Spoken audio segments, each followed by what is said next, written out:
C'est 23. Nouvelles technologies, univers numérique et innovation. Voici une tasse de tech avec Alain McKenna et Pascal Forget. Hey, bonjour tout le monde, bienvenue à un nouvel épisode d'une tasse de tech, la balado techno du groupe C23, je peux dire comme ça.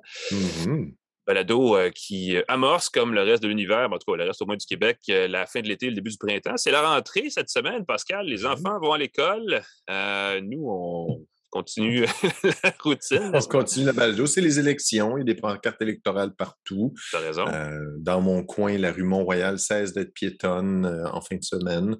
Bon, donc, on revient à l'espèce de vieille routine, effectivement. Puis c'est vrai, les pancartes, encore 2022, on dit toujours, à un moment donné, les gens ils s'informent de moins en moins dans le vrai monde, de plus en plus sur les réseaux sociaux. Et pourtant, les pancartes. Pancartes. Ça pourrait être des pancartes électroniques. On n'est pas encore rendu là. Si on veut partir d'un parti politique, moi, je dis code QR sur la pancarte. Et là, tu diriges les gens directement vers ton programme, puis un paquet d'affaires. Puis, tu sais, il me semble qu'il y a comme, il y a un pont vers le numérique qui n'est pas fait en ce moment. C'est vrai, je n'ai pas remarqué de code QR sur les affiches. Nous sommes de fins stratèges, les amis. Voilà. On va saluer et remercier nos partenaires pour cette saison, GoDaddy.ca, Microsoft et TELUS. Si vous aimez le café, vous aimerez la Jura E8, machine à café entièrement automatique qui transforme le café en grains ou moulu en boisson de votre choix, avec un affichage avec écran pour le choix des boissons et l'ajustement précis de la quantité de lait, d'eau et de café. J'ai fait des cafés au lait formidables ce matin, des flat white délicieux. Il y a un filtre intelligent pour éviter l'accumulation de tartre dans le mécanisme avec un nettoyage facile avec enzyme pour le lait. On ne veut pas que ça bouche dans le mécanisme, on ne veut pas que ça goûte mauvais, on peut le nettoyer très facilement. Et il y a une petite chute à l'arrière pour le café moulu, donc pour son petit déca de l'après-midi, c'est fantastique. La salle de montre Edica sur la rue Saint-Laurent à Montréal, elle est magnifique. Allez faire un tour, ça va vous donner le goût de bonifier votre café. Ah, bonifier ça. Hey, je lisais un truc cette semaine, ça me faisait rester un mème sur les réseaux sociaux. Il y a Apple Air, Amazon Fire, puis l'autre, c'est quoi? Il y en a 3. Puis là, il disait, il manque juste l'eau. Fait qu'il faudrait que la prochaine famille de produits de Microsoft soit Aqua ou Water chez Microsoft. Water, Earth, Wind and Fire, ça pourrait être aussi le groupe. Oh, le groupe. Je sais, mon gag tombe un peu à plat, je me rappelle plus du troisième, mais c'est un autre géant techno dont la gamme de produits, c'est genre, c'est ça. C'est Google Earth. Ben oui, c'est ça, Google parce que c'est l'application. Ben oui. Fait qu'on aurait les 4 éléments. La techno et les éléments de base, ce serait cocasse. Nous, les éléments de base. Et puis, tant qu'à être dans ce genre de plug par rapport-là, parce qu'on a TELUS comme commanditaire, ça me fait penser, ça n'a aucun rapport avec le fait qu'ils soient notre commanditaire, mais j'ai écrit un papier pour le devoir sur TELUS Santé cette semaine. On parle beaucoup des géants du sans-fil canadien, puis de leur stratégie, puis comment, bon. Oui. TELUS, c'est quelque chose d'intéressant. Ils créent des entreprises, puis les spin-offs en bourse, puis après ça, ils font des milliards de dollars en poche, puis ils s'en vont comme heureux d'avoir fait la job. T'sais. Puis là, c'est ce qu'ils sont en train de faire avec TELUS Santé. Ils ont fait ça l'année passée avec TELUS International, qui est plus dans la gestion de services clients numériques. Puis ils ont un autre truc qui s'en vient, TELUS Agriculture. Moi, ça me fascine, ces trucs-là. Ils créent des entreprises qui, évidemment, font le pont vers le numérique dans des créneaux où c'est en train de se faire, cette espèce de virage-là. Puis en santé, c'est bien, parce que je ne sais pas si vous êtes employé dans une grande entreprise, probablement que votre service d'avantages sociaux, là, vos bénéfices et votre couverture santé, tout ça, maintenant est disponible sur une application mobile ou une affaire de même, ce qui n'était pas le cas il y a 2, 3, 4 ans. Et la même chose, ça vient en agriculture avec les objets connectés. Ce qui me permet de faire un autre pont dans 2 segments de ça. On va parler de ce bidule-là, mon cher ami. Oui, je l'ai ici, moi aussi. Wi-Fi 6E.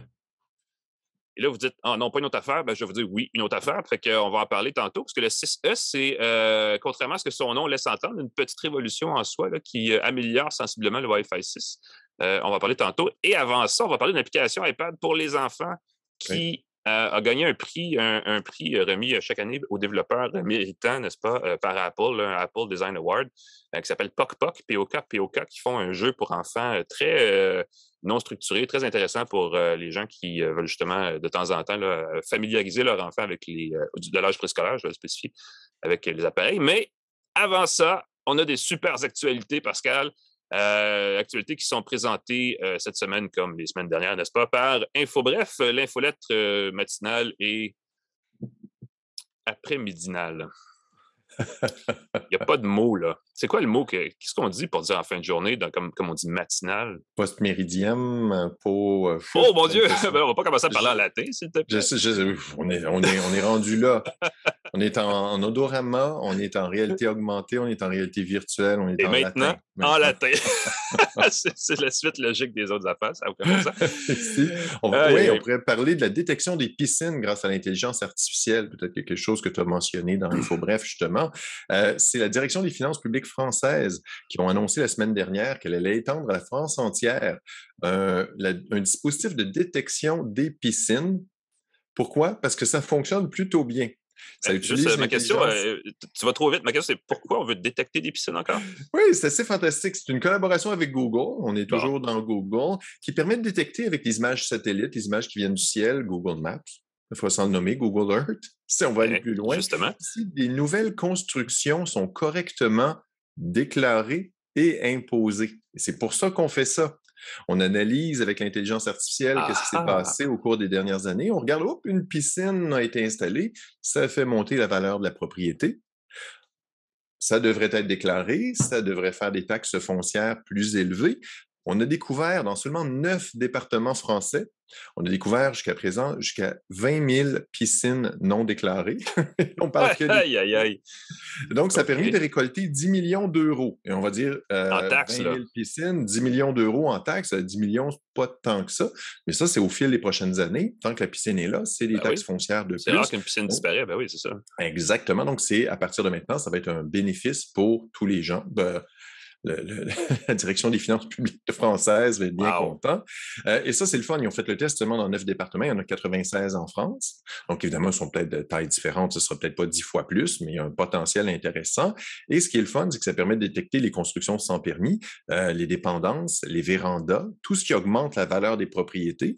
Et pourquoi pas, on pourrait peut-être un jour rêver que ça permet de détecter les coupes d'arbres, les bétonnages de rives, des stationnements. À Montréal, on interdit les stationnements dans certains quartiers. On pourrait détecter que quelqu'un a construit un stationnement illégalement et peut-être faire « Hey, tu peux pas, on va avoir une petite taxe là-dessus ». Je trouve ça assez intéressant. L'intelligence artificielle, collaboration de Google et le gouvernement français. Là, ça vous rappelle le fisc français. Ça vous rappelle toutes les données qu'on peut détecter sur vous. Ouais. Juste en analysant ce qui vient du ciel, c'est un peu affolant. Les gens qui font la promotion de la vie privée vont peut-être avoir une certaine inquiétude. Si les gens de l'Agence du revenu du Canada sont avec nous et nous écoutent, on vous dit bonjour et on arrête ça là. Écoute, tu sais, oui, la semaine prochaine, gros lancement attendu d'Apple avec ses nouveautés mobiles, probablement, parce qu'il va y avoir des nouveaux iPhones et on anticipe une nouvelle montre. Des nouveaux écouteurs, un paquet d'affaires. Les rumeurs, évidemment, émergent beaucoup. Les gens aiment ça parler d'Apple parce qu'Apple ne parle pas d'elle-même au-delà de ses propres conférences. Et là, on en sait un petit peu plus. En tout cas, on a un peu plus de rumeurs sur les nouveautés qui vont être annoncées, spécifiquement l'iPhone 14 Pro, parce qu'il y a l'iPhone 14 de base, il va y avoir le Pro et Pro Max. Et l'Apple Watch, qui sont les deux produits les phares de l'événement probablement.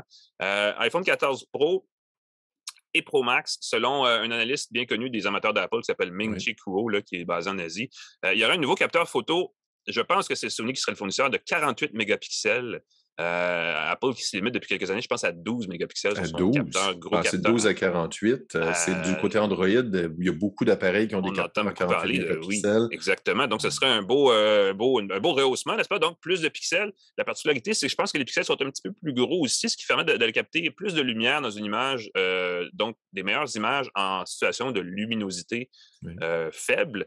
Et plus particulièrement, et je pense que c'est le lien à faire avec l'espèce d'image dans l'invitation d'Apple à la conférence, qui était une constellation en forme d'Apple. Oui, Far Out. Le logo Far Out qui rappelle l'espace. Et je pense qu'il va y avoir un mode photographique pour photographier le ciel et ses étoiles de nuit.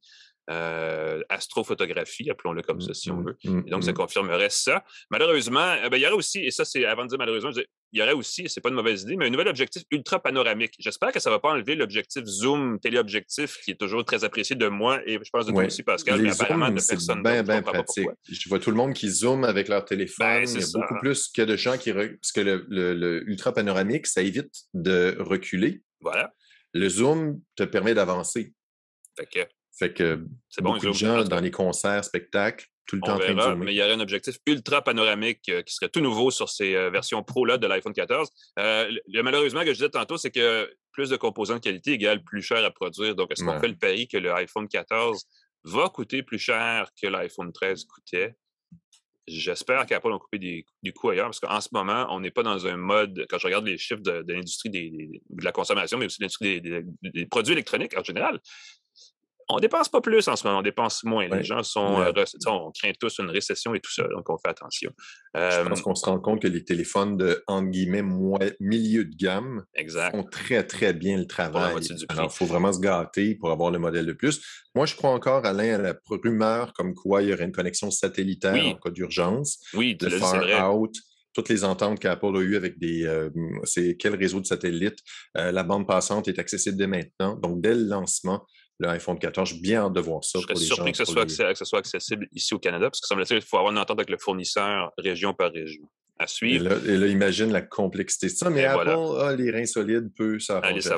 Je vais juste rapidement parler de l'Apple Watch Pro, parce que ça fait aussi partie des rumeurs. Il y a des Apple Watch de 8e génération et il y aurait une version Pro de ça qui serait une bonne ou moins bonne nouvelle selon le cas, là, parce que ça serait destiné vraiment à des gens qui utilisent, je pense que c'est des gens très sportifs qui veulent une montre très axée sur la performance.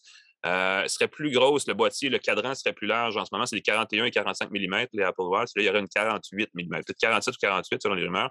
Le design serait différent, donc le boîtier serait peut-être plus carré avec un écran plus plat, mais surtout, serait conçu pour être incompatible avec les accessoires actuels. Donc, les bracelets d'Apple Watch que vous avez en ce moment ne fonctionneraient pas sur cette future Apple Watch Pro-là. Vous savez, c'est Apple et sa manie, n'est-ce pas? Mais ça, c'est prévisible. Ça fait quand même plusieurs années que l'Apple Watch existe. Il fallait s'y attendre à un moment donné, mais si le design reste une montre carrée, on aurait pu faire un effort, mais ça, je ne sais pas. Ça comme ça. Que ça reste compatible au moins. Exact. Cela dit, en tout cas, on verra la semaine prochaine, on va être sur place. Et si, entre-temps, vous ennuyez, vous pouvez regarder, si j'ai bien compris, Pascal, Juste pour rire en version réalité. Augmenté ou virtuel, je ne suis pas certain, là, virtuel. Oui, c'est une nouvelle qui associe Meta, la maison mère de Facebook, avec un spectacle de Juste pour rire. Alors, j'ai trouvé ça le fun. Tu touches local, touche québécoise. Sur nos lunettes de réalité virtuelle Quest 2, Meta Quest 2. Oui, il faut dire Meta maintenant. On va pouvoir regarder un spectacle qui s'appelle Surrounded, Encerclé. C'est un spectacle d'humour qui a été tourné à Montréal cet été dans le cadre de Juste pour rire, où les spectateurs entourent les humoristes et les humoristes interagissent avec les gens qui sont autour d'eux. On va pouvoir le vivre en réalité virtuelle. J'ai très, très hâte de voir comment ça va se passer. C'est le 9 septembre à 9h au Québec, 21h. 21h, heure du Québec. En direct? Dans l'application. En direct. Écoute, non, c'est pas en direct. C'était enregistré. OK. Ça va être diffusé. À ce moment-là. Pour créer un événement, ça va être dans l'application Ils font ça beaucoup dans l'application Horizon, effectivement. Oui, OK, ça fait. Exactement. Donc, on va pouvoir l'installer. Ça vaut la peine de mettre à jour son casque, mettre à jour l'application. Pour ceux qui ne connaissent pas Horizon World, c'est assez intéressant. C'est comme si tu rentrais dans un multiplex. Puis tu as différentes salles qui te sont proposées, puis tu peux voir des spectacles d'humour, tu peux voir des spectacles. Moi, j'ai vu un concert de Jean-Michel Jarre dans ce genre-là. Tu rentres dans la pièce, tu as d'autres gens qui regardent le spectacle, tu peux côtoyer des gens, tu peux commenter. Si tu t'approches de gens, tu peux entendre des gens jaser. C'est ce que je veux dire. Tu atterris dans le lobby, puis il y a des groupes déjà qui se créent de gens, d'autres avatars, et là, on peut aller jaser avec d'autres avatars. C'est évidemment beaucoup en anglais. Il faut vraiment y aller dans des événements en français pour trouver d'autres francophones sur la plateforme, mais ça se peut quand même. Le spectacle Surrounded est en anglais. C'est avec des humoristes que malheureusement, je ne connais pas. Il ne faut pas me chicaner. Je ne sais pas s'ils sont de la relève ou sont moins. C'est Nicole Byer, Nikki Glaser, Pete Holmes. D'autres, il y en a beaucoup comme ça. On peut aussi voir, et là, c'est ça qui est le fun, ils ne nous forcent pas à acheter des lunettes de réalité augmentée, même si on va avoir une expérience très différente. On va pouvoir voir les spectacles sur le site Facebook ou Instagram de Juste pour rire, ou encore dans Messenger avec une option qui s'appelle Regarder ensemble, Watch Together. Moi, ce qui m'intrigue avec les spectacles en réalité virtuelle, je cherche toujours à avoir le avatar de la réalité virtuelle. C'est l'expérience que tu vas vivre en réalité virtuelle, que tu fais « Ah, tabarnouche, j'ai vécu quelque chose qui va plus loin que d'être assis puis pouvoir tourner la tête et voir les choses. » Puis un spectacle d'humour interactif, selon la façon dont ça a été tourné, ça peut être extrêmement intéressant. Juste pour rire, il y a d'autres collaborations comme ça avec Meta. Dès le 4 octobre, il y a d'autres spectacles d'humour qui vont être proposés, de découverte de nouveaux talents, 5 épisodes. Mark Zuckerberg a dévoilé son nouveau casque. Un nouveau casque de réalité virtuelle va être dévoilé bientôt. J'imagine que ça fait partie de la stratégie d'offrir du contenu qui peut être alléchant, donner envie aux gens de se procurer le nouveau casque. J'imagine qu'il va avoir des caractéristiques alléchantes. À suivre. Peut-être un jour aura-t-on une humoriste québécois, hein, juste pour Oui, avec Juste j'aimerais pour ça rire, qu'il y ait en au réalité moins virtuelle. un spécial pour le marché C'est toujours le francophone. problème avec les trucs émergents, c'est que le contenu local québécois manque un peu. Je pense qu'il va y avoir Artemis aussi de Félix et Paul, le lancement de la fusée qui va être éventuellement Oui, bientôt prochainement, parce qu'elle décolle d'un jour à l'autre, là, la fusée. Donc, oui, à oui. suivre ça aussi. C'est prévu pour en fin de semaine. Ça a été reporté. J'étais là, hein, C'est le vendredi ou jour. samedi, je pense que ça va C'est se faire. ça. Le jour du Ouais. lancement, j'attendais, on est hop, pour reporter à la Annulé. journée Problème de suivante. carburant. Et le fait de voir en réalité virtuelle la premier retour de la personne, d'une personne sur la Lune, Mhm. ça risque d'être assez Ça va être particulier. gros, effectivement, mais ça, c'est Ben, encore on dans va voir. quelques années. Euh, Entre-temps, Sony se réorganise.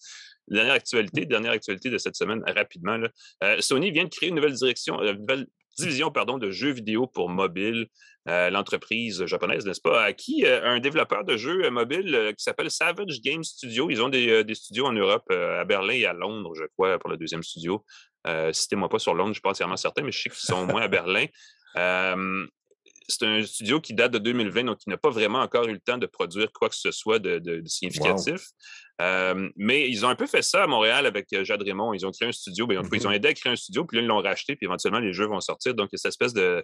On sent l'urgence d'agir chez Sony. Dans le cas de Savage Game Studio, ça va permettre de créer une nouvelle division qui va s'appeler PlayStation Studio Mobile Division, tout simplement, qui va créer des jeux, dit-on, ben oui, indépendants de ce que la PlayStation et de ce que PlayStation Studio fait déjà pour la console de jeux vidéo. Ça va être des jeux probablement pour téléphone Android. Imaginons que ça va être aussi pour l'iPhone. Ce serait c'est quand même une partie du marché assez conséquente. Et les gens, je pense, qui ont un iPhone ont tendance à dépenser plus aussi pour acheter des jeux ou acheter des applications. Bref, on dit que ça va être indépendant, mais que ça va quand même reposer sur des propriétés intellectuelles qui appartiennent à Sony. Donc, on retrouve probablement déjà sur la PlayStation, même si on dit que ça... Les vases vont communiquer, même si on dit que les vases ne communiqueront pas. À suivre, n'est-ce pas? C'est intéressant de voir cette réorganisation-là, parce que chez Microsoft, ça fait longtemps qu'on le fait là, et qu'on propose du contenu sur toutes les plateformes. Donc, ça bouge chez Sony. Moi, ce que j'espère, c'est que c'est un premier pas vers le retour significatif des téléphones que Sony offrait ici avant, mais qui sont beaucoup moins présents qu'ils l'étaient, qui sont encore vendus en Europe et qui sont, parce que ma phrase ne se termine pas, mais je vais la finir là-dessus, sont vraiment très beaux, en fait. Les Xperia à l'époque que les téléphones s'appelaient. C'est dommage que ces téléphones-là n'existaient plus parce qu'il y avait une proposition différente et originale de la part de Sony. Mais bon, ce sera à suivre donc Sony PlayStation dans le mobile dans les prochains mois sans doute. Nous, on prend une courte pause parce que c'est la fin de l'actualité pour nous et on revient avec l'entrevue de la semaine. On va parler d'applications mobiles pour enfants, iPad pour enfants et pourquoi c'est peut-être pas une si mauvaise idée de leur confier un iPad de temps en temps, mais avec modération. Restez avec nous. De retour à Une tasse de tech avec Alain McKenna et Pascal Forget. Et bienvenue tout le monde à Une tasse de tech, édition de la rentrée, n'est-ce pas? Parce que c'est la semaine où tout le monde met la photo de ses enfants sur Facebook. Je pense que ça dit ce que ça dit. En fait, c'est drôle parce que c'est une habitude qui perdure malgré tout. Là, il y a évidemment les gens qui mettent les photos, puis il y a les gens un peu plus snobs des réseaux sociaux qui snobent ces gens-là qui mettent leurs photos. Fait que ça crée comme à chaque année une espèce de niveau de plus de conversation. Mais c'est rendu des TikTok, non? C'est plus des photos. Ah oui, excuse-moi. Ben là, tu vois, je trahis mon âge parce que TikTok, moi, j'y comprends. Soyons jeunes et dynamiques. Oui, exactement. Sur ce, l'entrevue de la semaine d'une tasse de tech est présentée par GoDaddy.ca qui offre un moyen facile et professionnel de créer un site web personnalisé et professionnel pour votre entreprise. Vous avez besoin d'un site web, vous voulez un site web, GoDaddy.ca, tout ce qu'il vous faut, du choix du nom de domaine jusqu'à l'hébergement du site, y compris la conception WYSIWYG. Amusez-vous, GoDaddy.ca. Voilà. WYSIWYG, pour les plus jeunes, c'est une façon de faire les choses sur son téléphone sans se casser la tête, n'est-ce pas? C'était pas dans une pub de Bell, il y a genre super longtemps, là, quand ils annonçaient la venue de l'Internet à la maison, genre, il y avait comme le gars le pied sur sa chaise, fier en entreprise, de dire « C'est WYSIWYG, ça, monsieur? » En voulant dire « Je connais les mots techno », c'était quelque chose d'assez spécial.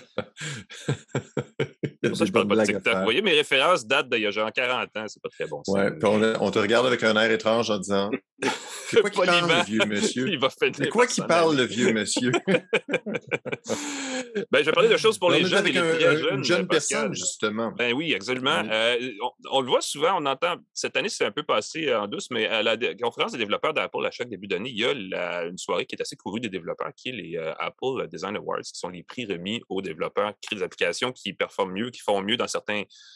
Il y a différentes catégories. En fait, il y a plein de catégories. Et de temps en temps, il émerge une application bien de chez nous, n'est-ce pas? Et dans ce cas-ci, ben, c'en est une. On va en parler avec Félix Boudreau, qui est directeur de la croissance pour la compagnie qui s'appelle PocPoc, qui a une application du même nom, PocPoc Playroom, je crois exactement. Félix, bonjour. Oui, bonjour. Très heureux d'être avec vous aujourd'hui. Ben écoute, merci d'être avec nous. Explique-nous un peu, PocPoc. Bon, premièrement, c'est quoi? Parce que j'en parlais un petit peu en introduction, c'est vraiment une application pour les jeunes enfants sur appareil Apple, sur l'iPad. Et puis, ça se veut vraiment divertissant, mais aussi un côté éducatif. Explique-nous un peu qu'est-ce que ça fait. Oui, donc PocPoc Playroom, c'est une application pour les très jeunes quand même, les 2 à 6 ans. Donc, on parle d'enfants d'âge préscolaire.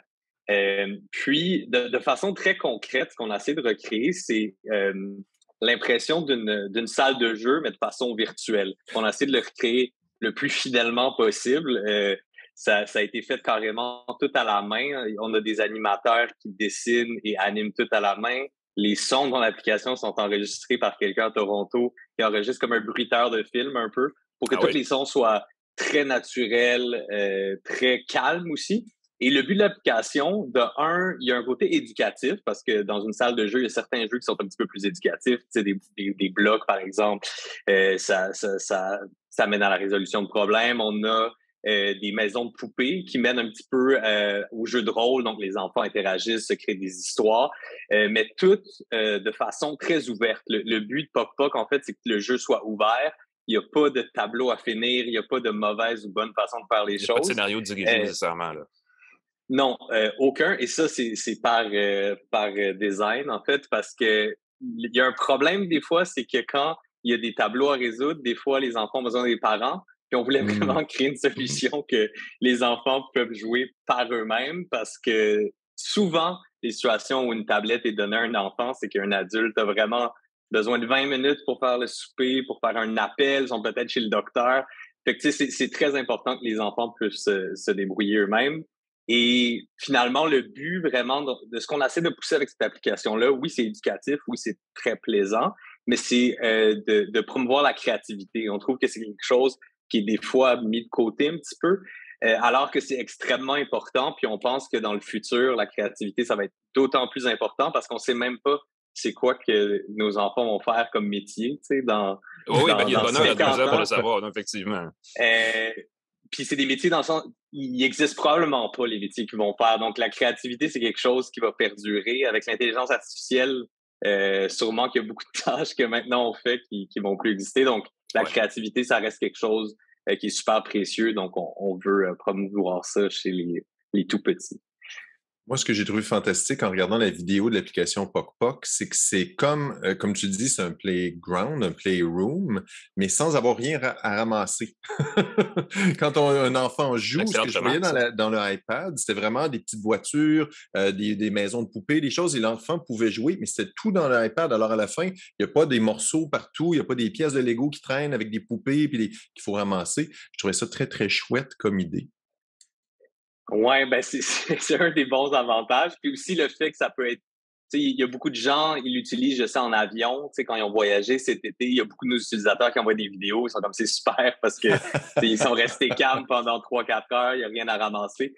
Ou chez le docteur, tu sais, des situations un petit peu stressantes où une tablette peut amener peut-être un petit peu de calme. Puis c'est un peu ce qu'on vise aussi en ayant un jeu plus calme que certains autres jeux sur l'App Store. Il y en a beaucoup qui vont vraiment capturer l'attention des enfants, mais c'est souvent au prix d'une excitation, un niveau d'excitation qui est beaucoup plus haut parce qu'il y a des mécaniques de récompense. Ils vont cliquer sur quelque chose, il y a des petits sous qui revolent partout. Ça les stimule, mais le problème, c'est après, quand tu enlèves l'iPad, il y a une crise. Alors que nous, quand on teste notre jeu, on essaie de créer des jeux qui, oui, vont les capturer leur attention, mais vont pas non plus les surstimuler, puis que dans le fond, quand tu enlèves la tablette, il y a une crise à chaque fois, ça rend ça un petit peu contre-productif de donner une tablette. J'allais dire, parce que ça tombe dans la catégorie des jeux non structurés, hein, puis comme parent, c'est un peu contre-intuitif, mais ces temps-là de jeux non structurés, tu sais, où il n'y a pas on le prend par la main, l'enfant, puis on l'amène à un objectif précis, c'est quand même quelque chose d'important, puis ça développe l'autonomie, puis un paquet de traits de caractère qui sont importants. C'est un peu ça que ça fait chez vous. Et c'est l'intérêt de la chose, c'est que ça ajoute cette espèce de jeu libre qui manque beaucoup dans les jeux mobiles pour enfants. Et ce que tu disais aussi par rapport à ça, c'est qu'effectivement, il y a beaucoup d'enfants qui vont jouer à des jeux qui sont un peu, qui sont juste une couche ludique sur quelque chose qui veut juste faire de l'argent à la fin de la journée. Oui. Qui te demande, papa, je peux-tu avoir une carte de crédit pour avoir le bonus, puis l'habit, puis le... Ça vient vite, ça. J'imagine que vous évitez de tomber dans ces écueils-là. Oui, à la base, on essayait vraiment de concevoir quelque chose qui était comme à l'antithèse de ces jeux-là. À défaut que ce soit un petit peu plus dur de monétiser l'application. En fait, c'est que dès que l'enfant veut pas, il y a une partie de l'application qui est destinée à l'adulte parce que faut que quelqu'un, c'est un jeu payant, donc faut que quelqu'un rentre avec Apple Pay ou sa carte de crédit. Mais une fois que c'est l'enfant qui a la tablette, l'objectif, c'est peu importe où il clique, il n'y a aucun moyen de rentrer dans un paywall ou dans quelque chose qui sort de l'application. Puis avec ça, on travaille avec une solution d'Apple qui est l'accès guidé, qui fait que l'enfant peut pas non plus sortir de l'app. Parce que ça peut être un autre danger. Parce qu'une fois qu'il sort de l'app, on n'a plus de contrôle. Fait que s'il va sur YouTube pour adultes, on n'a pas le contrôle là-dessus. Mais avec ça, on peut créer une atmosphère de jeu qui est structurée. Dans le fond, ils peuvent rester 20 minutes sur Pok, cliquer partout, ouvrir tous les jeux. Ils vont jamais être bloqués, puis ils vont jamais rentrer dans quelque chose qui risque de dépenser de l'argent, ou même juste de rentrer dans quelque chose d'un peu plate pour eux, où c'est des descriptions d'activités ou comme des commentaires de professeurs. On veut que l'expérience soit vraiment optimisée pour les enfants qui jouent avec, en fait. C'est bien que tu relèves cet élément-là. Il y a possibilité sur une tablette comme un iPad d'ouvrir une application comme la vôtre et d'avoir justement une espèce d'encadrement défini où les enfants ne vont pas justement tricher de certaine façon et aller ailleurs dans la tablette. Oui, puis je pense que tout le monde a entendu des histoires d'horreur de Farmville où il y a des factures de plusieurs milliers de dollars. Ça arrive. C'est arrivé c'est déjà Farmville, ça fait quelques années. Là. Tu trahis ton âge, Félix. En effet. Mais en fait, comme la genèse de l'application, c'est que une des deux cofondatrices a eu des jeunes enfants, puis est allée sur l'App Store, puis elle n'a pas trouvé quelque chose qui vraiment rentrait dans des cordes de quelque chose qui est très qualitatif, qui est en même temps axé juste sur l'expérience, qui n'a pas justement d'espèce de mécanique de paiement, des fois un petit peu pernicieuse, où tu cliques sur un jeu qui est bloqué, là, tu as un paywall, là, peut-être ton enfant, il pleure parce qu'il veut jouer à ça, fait que là, tu es comme mis dans une situation un peu embêtante. Le but, c'était vraiment d'arriver avec quelque chose qui est le fun pour les enfants puis qui est aussi le fun pour les adultes dans le sens qu'il n'y a pas de cul-de-sac comme ça qui se retrouve dans une situation désagréable. Oui, c'est important. Ça fait partie d'ailleurs des critiques souvent entendues. Il y a beaucoup de gens qui s'opposent à laisser les enfants utiliser un iPad ou un téléphone, peu importe. Puis c'est drôle. Moi, je trouve qu'on met toutes les choses séparées dans un même panier, dans un même sac en disant l'électronique pour les enfants, c'est pas bon. Puis là, il arrive à un moment donné, puis c'est comme s'il faisait de la boulimie. Tu sais, il se ramasse à 7-8 ans, il trouve un Xbox, puis là, tu les perds pour une couple d'années. Est-ce que vous faites attention à ce genre d'affirmation-là? Est-ce que c'est quelque chose qui fait que vous faites attention dans le développement pour justement vous assurer que c'est optimal, disons, pour un enfant qui utiliserait le Pok, par exemple? Oui, effectivement, c'est quelque chose dans lequel on porte beaucoup d'attention. C'est quelque chose que je pense, il y a comme une généralité souvent qui est dite, les tablettes, les écrans, c'est mauvais pour les enfants. Ce qui est pas tout à fait vrai quand on regarde il y a beaucoup d'études qui ont été faites là-dessus, évidemment. Il y en a une que je suis beaucoup qui a été faite à Oxford en 2019, qui ont suivi à peu près 30 000 enfants américains. Puis ils ont trouvé, eux leur critère, c'était la modération. Donc, les enfants qui utilisent en modération les écrans, et leur définition de modération, c'était 2 heures ou moins par jour, ce qui peut être quand même beaucoup pour certains. C'est ça que je suis surpris dans ma tête, ça allait être 30 minutes, 2 heures pour un enfant. Ouais. Mais quand même 2 heures aussi, ça m'a semblé beaucoup, mais bref. Eux, ils ont trouvé qu'au contraire, ça aidait au bien-être émotionnel et interpersonnel entre ces enfants-là. Mais il y avait quand même certaines astérix. 1, la modération, qui 2 heures devait être le maximum. Ouais. Et de 2, c'est vraiment le contenu qu'ils consomment sur ces écrans-là. Parce que en bout de ligne, c'est sûr que s'ils utilisent du contenu qui n'est pas de l'orage, qui est extrêmement stimulant, qui est même violent, puis ils ont 3 ou 4 ans, c'est possible qu'après, il y ait des crises ou il y a des soucis, mais en fin de compte, c'est vraiment, ça revient à qu'est-ce qu'ils consomment sur ces écrans-là. Si c'est contrôlé au niveau du temps par les parents, ce qui évidemment doit l'être, l'application qu'on fait, c'est pas une solution à être un parent. Le but, c'est pas de le donner, de partir. C'est important de le spécifier quand même. Ben oui, c'est ça. Il y a des gens qui pensent, tiens, voilà l'iPad, occupe-toi, puis je m'en occuperai pas, puis c'est effectivement pas comme ça que ça se passe la plupart du temps. Il y a deux éléments. Évidemment, il y a l'apprentissage inhérent au fait d'avoir un environnement ouvert comme le vôtre. Est-ce qu'il y a quand même moyen d'avoir, j'imagine, les enfants, ils ont du fun quand ils jouent à ça? Oui, c'est un des critères vraiment principaux sur lequel on se base. Évidemment, on est tous des adultes à travailler sur cette application-là. Ou des très grands enfants. Donc, des très grands enfants, effectivement. Je pense qu'il faut quand même avoir un certain enfant intérieur pour essayer les jeux. Mais évidemment, on a beaucoup de testeurs. Donc, il y a beaucoup de familles qui volontairement vont essayer les nouveaux jeux qu'on fait. On a des partenariats avec certaines écoles à Toronto, des garderies, dans lesquelles on débarque avec des iPads, on joue avec eux. Puis, au final, il faut vraiment que ça soit le fun parce que sinon, toute l'expérience ne fonctionne pas. C'est après 30 secondes, ils redonnent l'app à leurs parents et disent ben, j'ai pas de fun. Le plaisir, c'est super important, mais on veut un plaisir aussi qui est juste un plaisir qui rentre pas dans l'espèce de surexcitation. Puis c'est facile avec des récompenses surtout. C'est un mécanisme de jeu qui est comme, même pour les adultes, ça peut nous monter à la tête. Mais pour les enfants, je pense que c'est d'autant plus dangereux. Puis il faut réussir à trouver le juste milieu entre une expérience qui va être plaisante, qui va être éducative, qui va être stimulante, mais pas trop stimulante pour occasionner des crises après le retrait de l'iPad ou de l'iPhone. Fait que c'est dur de trouver cette ligne-là, mais c'est quelque chose qu'on passe énormément d'heures à discuter et à tester avec des enfants. Ouais. C'est drôle parce que les tablettes à l'école, c'est un sujet que je suis depuis, ça fait plus que 10 ans maintenant, ça fait un bout de temps qu'on en parle. Puis, il y en a de plus en plus dans les écoles, les tablettes, que ce soit iPad ou une autre marque de produits. Est-ce que le fait de jouer, d'être familier avec un iPad en âge préscolaire, ça aide à être plus familier avec ben, j'imagine que oui, ça aide à être plus familier avec la technologie, mais est-ce que ça prépare mieux, disons, à l'école ensuite? Est-ce que c'est un outil, un atout? C'est un sujet qui est vraiment intéressant parce que évidemment, en parlant avec différents parents, ce que je fais souvent, on parle avec des parents, c'est sûr qu'il y a beaucoup de parents qui vont dire, moi, je donne pas de tablette à mes enfants. C'est une décision qu'on prise, c'est parfaitement comprenable. Il y a un danger là-dedans, peut-être il y a une incertitude aussi parce que beaucoup de parents n'ont pas grandi avec ça. On a grandi avec la télé. Donc, puis il y a beaucoup de monde qui passait beaucoup de temps devant la télé. Peut-être que ça aussi, c'était pas idéal au final. Mais ce qui se passe maintenant, c'est que dans beaucoup d'écoles, les tablettes, ça fait partie de l'éducation. Donc, il y a aussi une discussion à avoir. Est-ce que si les enfants n'utilisent pas du tout les tablettes, quand ils vont arriver avec confronter une tablette, est-ce que par rapport à leurs pairs qui ont expérimenté un peu, est-ce qu'ils vont être un peu moins à l'aise avec? C'est possible. Donc, est-ce que c'est mieux justement d'essayer avec modération, de leur faire essayer certains jeux, les habituer à ça? La modération étant la clé. Peut-être ça peut être préférable, peut-être qu'ils vont être plus à l'aise.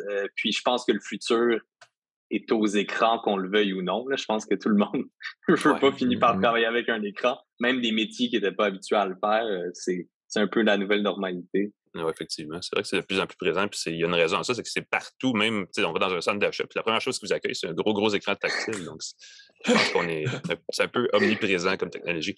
Quand même intéressant. Félix Boudreau, directeur de la croissance pour PocPoc. Juste rapidement, PocPoc, POK, on trouve ça comment dans l'App Store d'iPad ou ça se trouve autrement?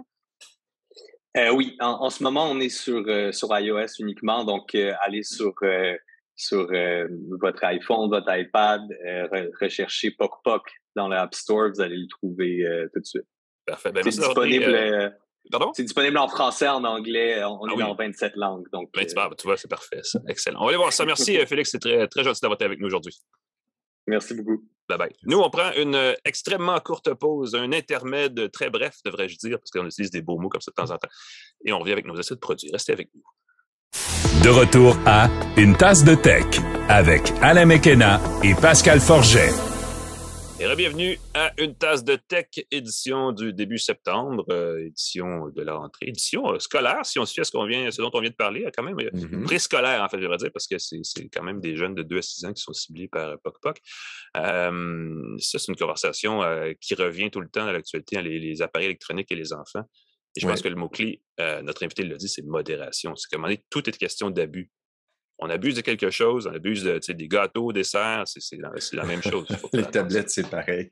Les tablettes, c'est la même chose. Il y a une chose dont on n'abusera jamais, c'est d'écouter une tasse de tech en rafale sur les plateformes balado, parce que nous sommes présents partout sur les plateformes balado, Apple Podcast, Google Podcast, Spotify, Deezer. N'hésitez pas à aller vous abonner, c'est le meilleur moyen d'avoir le plus récent épisode dans votre appareil d'écoute favori. Ça peut même une montre maintenant, parce que la plupart des montres ont une application balado. Même sur votre téléphone, votre tablette, je ne sais pas si ça existe des amplis pour la maison, des stéréos, en tout cas, où vous voulez. On est aussi sur le site du 98.5 FM, 98.5fm.ca. /balado avec une tasse de tech, aux côtés d'autres excellentes balados du groupe C23. Allez vous abonner, allez voir nos archives, on en a d'excellentes. Je parlais tantôt, on parle beaucoup d'applications pour iPad depuis longtemps, puis les euros de l'iPad, on a beaucoup de contenu par rapport à ça au fil des années. Et on a des choses, mais il y a des choses qu'on n'a pas vraiment fait, dont on n'a pas parlé, je pense, jamais. Par exemple, un four connecté signé Breville. Ouais. T'as essayé, Pascal? J'avoue que mettre à jour son four, c'est une expérience. Pendant qu'on fait la mise à jour, parce que sinon, c'est pas cool. C'est ça. Non, mais quand on est chroniqueur techno, on en a mis à jour des choses. On met à jour nos tablettes, nos téléphones. J'ai mis à jour des crayons connectés. J'ai mis à jour des lunettes. Très vrai. Là, j'ai mis à jour un four. D'ailleurs, j'ai un petit bug. Je le dis tout de suite, j'ai eu un petit bug dans la mise à jour. Je semble pas être le seul à avoir ce petit bug-là. La mise à jour du système de son four. C'est le four connecté Breville Smart Oven Pro. Il y a un nom compliqué. Et ce qui est le fun, c'est qu'on peut, dans une application, le contrôler, lire des recettes très complètes, très Instagram, prendre tant de grammes de ça, faites ça, tant de cuisson, tout est calculé, des belles images, des belles photos qui nous montrent comment pétrir la pâte, comment couper les pommes de terre, puis faire des pommes de terre frites extraordinaires. Et on peut, tout au long de la recette, appuyer sur le bouton et démarrer le four sans avoir à y toucher. La seule chose qu'on doit faire, c'est appuyer sur le bouton pour confirmer qu'on démarre bien le four pour éviter qu'on puisse démarrer son four quand on n'est pas à la maison. Ah, ça serait un problème, ça. Son enfant a sa tête dans le four et puis on déclenche. Oh, ça, c'est encore moins bon. Mais si ça commence comme ça, peut-être qu'il y a un rôle parental à surveiller. Juste dis-moi, pour éviter... tu l'as peut-être dit, c'est un four de comptoir. Hein, c'est ça, c'est un petit four comme ça. C'est un four de comptoir. Okay. C'est plus petit qu'un four conventionnel. Je suis content que tu l'aies mentionné. C'est à peu près gros comme un micro-ondes. Ah, voilà. Okay. L'inconvénient, c'est qu'on ne peut pas le mettre. Moi, j'ai pensé le mettre à la place de mon micro-ondes, dans l'espèce de logement, une hotte pour micro-ondes. Oui. Malheureusement, il faut qu'il y ait de l'espace autour. Il faut qu'il y ait de l'aération. Ça chauffe, ce truc-là. Ouais. Micro-ondes, ça ne chauffe pas beaucoup. Donc, c'est un vrai four. C'est un grille-pain four. Ça permet de déshydrater. Ça permet de gratiner, ça permet de cuire. Et ce qui est fantastique avec l'application, pourquoi une application? Et là, je vais tout de suite le dire. Les gens vont dire, j'ai pas besoin de ça. Non, vous n'avez pas besoin de ça. Moi, vous ne soyez pas un bon cuistot, là, ça se peut. Exactement. Ça se peut aussi, mais la chose que je trouve fantastique du four Smart Oven Pro, c'est que ça t'évite d'être distrait. Tu peux faire autre chose. On parle de faire de la cuisine pendant que les enfants sont là, et c'est d'ailleurs ce qu'on met dans la vidéo promotionnelle. Le papa, il pèse sur le bouton, le four préchauffe. J'ai fait du pain ce matin. J'ai mis la pâte dans le four. Le four a fait lever la pâte. Après le temps de levage à la bonne température, ça a changé de mode pour avoir le mode de cuisson par convection, pour s'assurer que la croûte soit bien croustillante. Et après un certain temps, ça a baissé la température pour que la croûte reste croustillante, mais que la mie soit bien tendre. J'ai eu un pain fantastique. J'ai fait ensuite du bacon. Vous allez dire du bacon, je peux le faire à la poêle, je peux le faire au micro-ondes. Dans ce cas-ci, je l'ai mis là-dedans, la température était parfaite. Cet autopilote-là de ces recettes est vraiment fantastique. On peut cuire le plat et à la toute fin seulement, démarrer le mode gratiné. On peut avoir... Et ça, le fait d'avoir ça dans son application... Le coup, ça m'intéresse, tu vois. Voilà, puis dans son application, ça fait ping, c'est prêt. Et j'ai trouvé ça fantastique. Moi qui ai tendance à faire d'autres choses pendant que je fais, par exemple, la viande, je fais les légumes. Pendant que je fais les légumes, je fais la viande. Ben oui, c'est ça. C'est ça l'idée, en fait. On n'a pas à y penser. Je trouve ça fantastique. On doit appuyer, je l'ai mentionné, on doit appuyer sur le bouton physique pour démarrer la cuisson pour la sécurité. Dans son téléphone, on a la notification. Je trouve ça vraiment le fun. On pourrait même démarrer son four avec la voix. Avec Alexa ou Google. Alexa fait du pain. Oui, alors j'ai demandé, Alexa, est-ce que tu peux démarrer? Et oui, à quelle température je peux démarrer le four?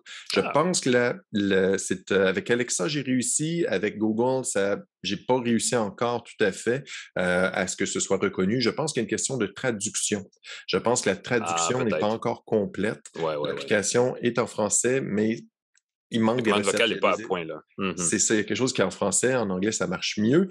Si on veut, si c'est pas à notre goût, parce qu'il n'y a pas de sonde, et ça m'a surpris. Je m'attendais à ce qu'on puisse avoir une sonde qui mesure la température intérieure de son poulet ou de son roast beef, c'est ça, pour des cuissons lentes, parce que comme la température peut-être, comme on peut déshydrater, on peut cuire presque comme sous vide, on peut faire des trucs mijotés longtemps, savoureux. Et donc, à part les pépins de mise à jour, l'autre chose aussi qui peut choquer, c'est que c'est 850 $.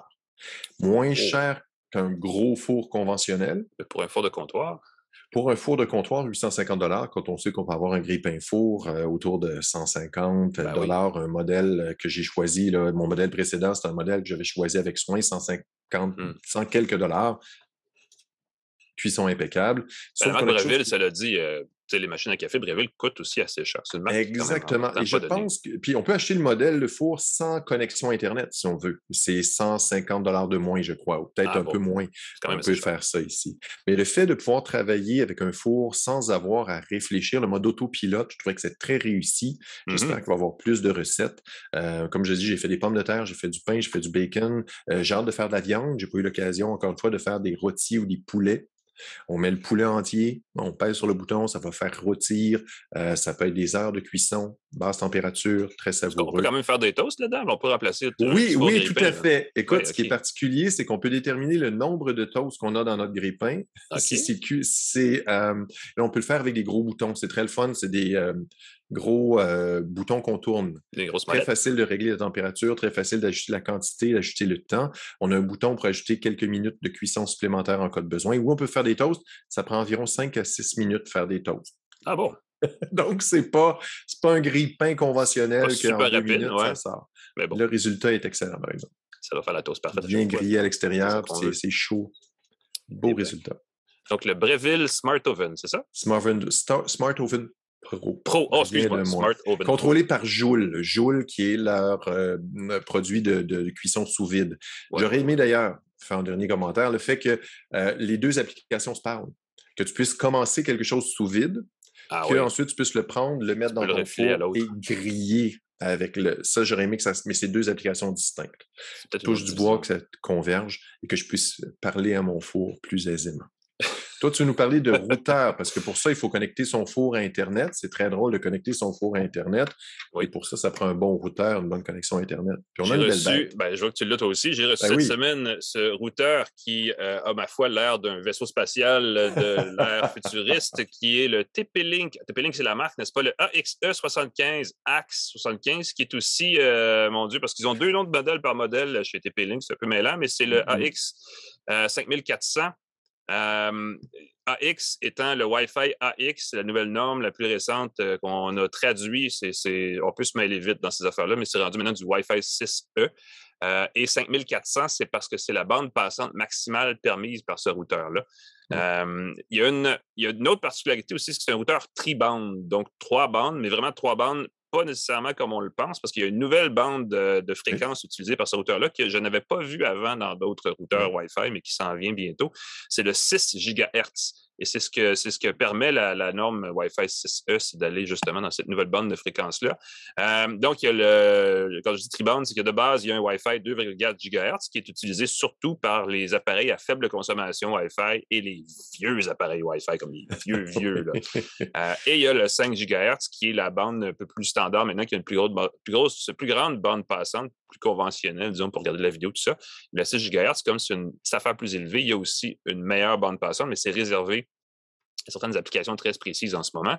Tout ça ensemble, et pourquoi le Wi-Fi 6E, on en parle, c'est que ça rehausse un peu le Wi-Fi 6 qui existait déjà, et ça fait oublier toutes les normes Wi-Fi précédentes, même si c'est compatible avec ces normes-là. Mais une chose que ça fait, c'est que sans dégrader la qualité de connexion du Wi-Fi 6, ça permet plus de connexions en même temps, simultanées au réseau. Dans un seul routeur, dans ce seul routeur-là, on peut faire plus que 200 connexions Wi-Fi en même temps.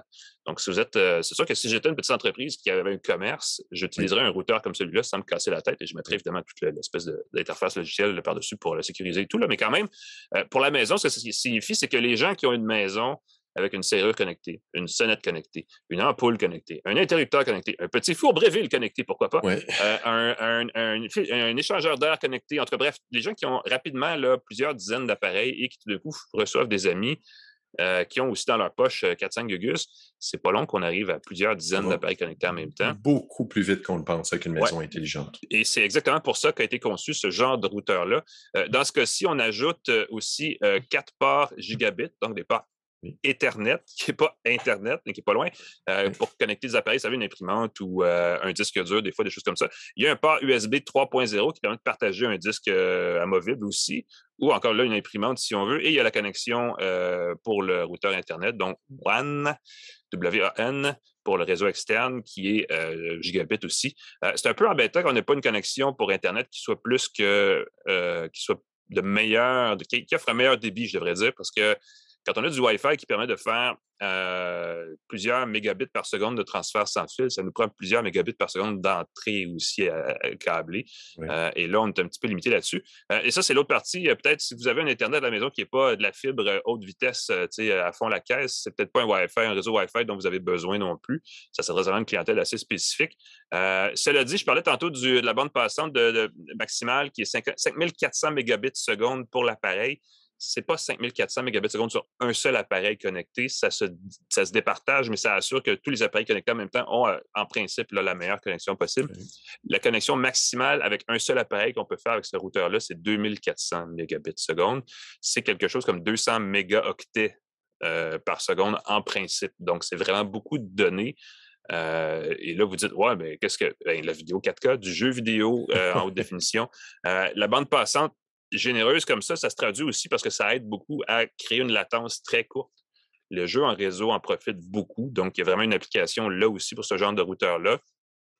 Il y a un processeur, c'est drôle ça, parce que c'est comme il y a un processeur là-dedans à 4 cœurs, pour vous dire, à 1,7 GHz. Ça prend ça parce qu'il y a beaucoup de gestion électronique derrière ça pour assurer justement que tous les appareils sont bien connectés, parce qu'on peut connecter un appareil et il existe des protocoles pour utiliser plusieurs connexions en simultané côte à côte pour améliorer la bande passante vers un seul et même appareil. Donc, ça peut être compliqué rapidement, mais tout ça, nous, on ne le voit pas comme utilisateur. Ce qu'on voit, c'est qu'on rentre notre sécurité et c'est parti.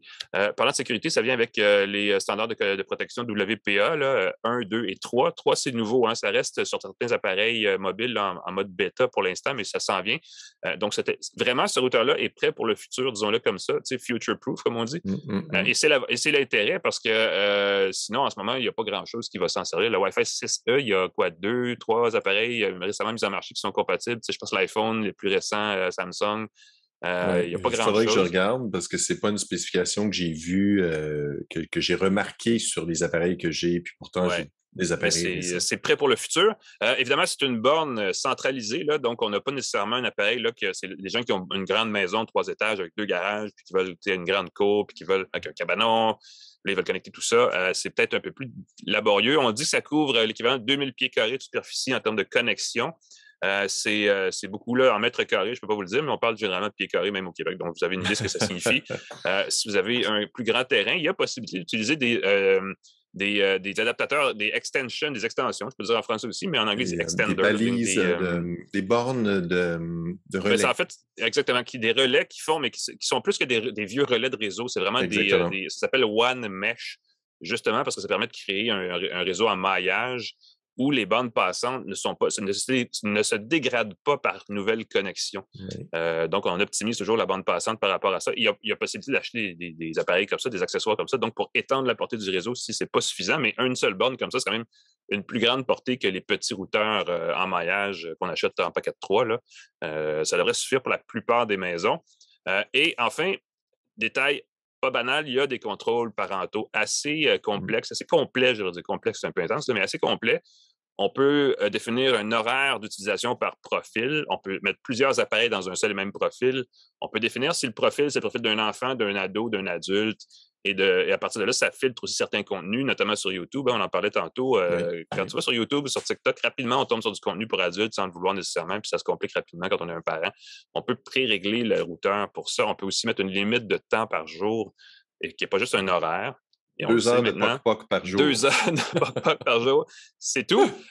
Et donc, ça, c'est intéressant. Il y a aussi des outils, des accessoires logiciels qu'on peut, un antivirus, entre autres, un détecteur de liens malicieux, des choses comme ça. Ça fait partie d'un package qu'il faut, par contre, auquel il faut s'abonner. Donc là, ça coûte des sous. Ça, c'est à vous de voir si ça vous le prend. Et si jamais ça fait une différence pour vous, on peut parler à son routeur parce qu'il est compatible avec Alexa. Donc, on peut parler au routeur, dire mon cher routeur, mets la bande passante dans le tapis pour mon four Bréville. Four Bréville, part le pain. Je pense que c'est... C'est ça. Tu parles à ton four, puis là, tu deviens complètement débile, que tu te rends compte que tu n'as pas parlé à d'humain depuis plusieurs jours. Puis ta maison clignote, puis la police arrive parce qu'ils ne comprennent rien, ça se complique vite. Mais sérieusement, avec Alexa sur le routeur, on peut par exemple demander de couper la bande passante d'un profil spécifique. Hey, coupe l'Internet de telle personne parce que là, YouTube est en train de lui bouffer le cerveau. Ça se peut. C'est l'heure du souper. Le four Bréville vient d'indiquer que le repas est prêt. Ah, ça aussi. Tu vois, tu fais un meilleur lien que moi. Moi, je t'ai pas. Voilà. Non, j'essaie. Écoute, j'ai parlé déjà des contrôles parentaux. La bande passante est quand même assez bonne et la couverture Wi-Fi.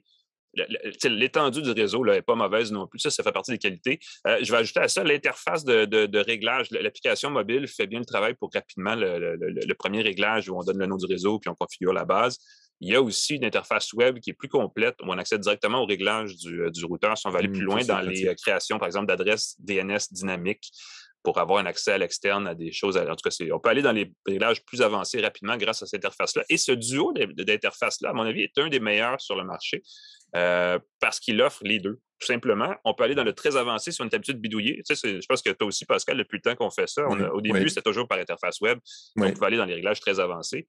Souvent dans l'application. L'application est plus simple. Ouf, exactement. Et ça se fait en quelques minutes. En revanche, comme j'ai dit tantôt, la bande passante promise n'est pas la bande passante maximale pour chacun des appareils. Il faut juste s'y attendre. Ce n'est pas une grosse affaire, mais il ne faut pas imaginer. Évidemment, la bande passante promise est aussi pas mal plus grosse que le débit de votre connexion Internet mensuelle que vous avez à la maison, probablement. Sinon, certainement.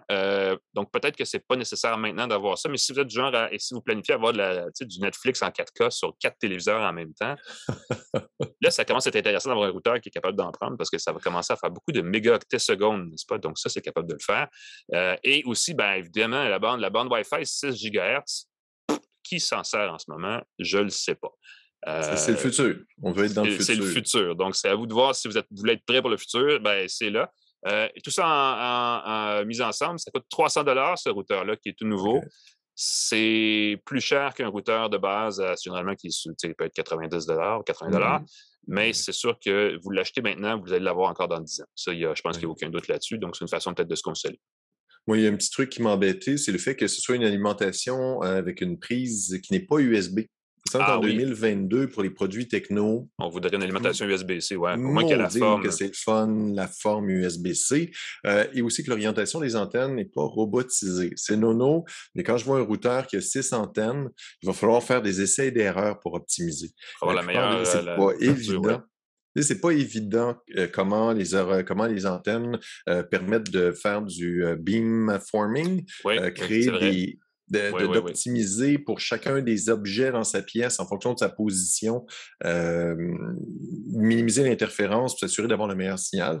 Mais si on est, par exemple, sur des étages, si on est sur 2 étages dans la maison, il va peut-être falloir mettre quelques antennes à l'horizontale.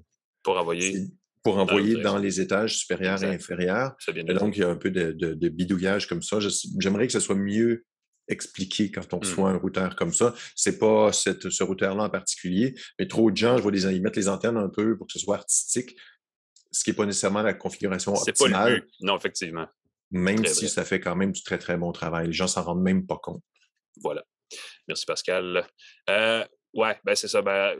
Les antennes là-dessus, c'est ça. C'est un art et une science en même temps. Il y a moyen de trouver des guides sur Internet si vous optez pour un routeur comme celui-là, il n'y a pas de doute. Mais ça peut couvrir beaucoup. Donc, ça vaut peut-être la peine de considérer. Si vous cherchez un réseau en maillage et que vous avez une maison trop petite, souvent, c'est rassurant de savoir qu'on a plusieurs bandes, mais c'est peut-être pas nécessaire. Un bon routeur qui a une bonne puissance à la base, ça peut servir. De la bonne nourriture, un bon routeur, beaucoup de plaisir. On va remercier nos partenaires pour l'émission, Alain, si tu le permets. Microsoft, TELUS, Jura, Mium Mium du Bon Café, godaddy.ca pour un site web, C23, le groupe Cogeco. On va remercier Claude Hébert à la mise en onde. PascalForget.com, je mentionne mon site. Alain McKenna, on peut te lire dans Le Devoir, on peut te lire dans Info Bref, on peut te voir, te lire partout. Je suis ici. Y compris dans le podcast Une tasse de tech. On se revoit la semaine prochaine. Absolument. Merci Pascal. Merci tout le monde. On va en Californie. La semaine prochaine, en direct à moitié de... je ne peux pas dire San Francisco, je vais dire San Jose probablement, mais en tout cas dans ce coin-là en Californie parce que c'est la conférence d'Apple et on est sur place. Donc, soyez avec nous. On va essayer de Écoute, peut-être qu'on aurait une diffusion en direct, je ne le sais pas, on va voir, mais sinon, revenez à vos plateformes favorites et abonnez-vous. Vous allez avoir ça à mesure que ça va rentrer dans le système. Bonne fin de journée tout le monde. On se voit la semaine prochaine. Salut Pascal. Bye bye, Alain. Et salut tout le monde.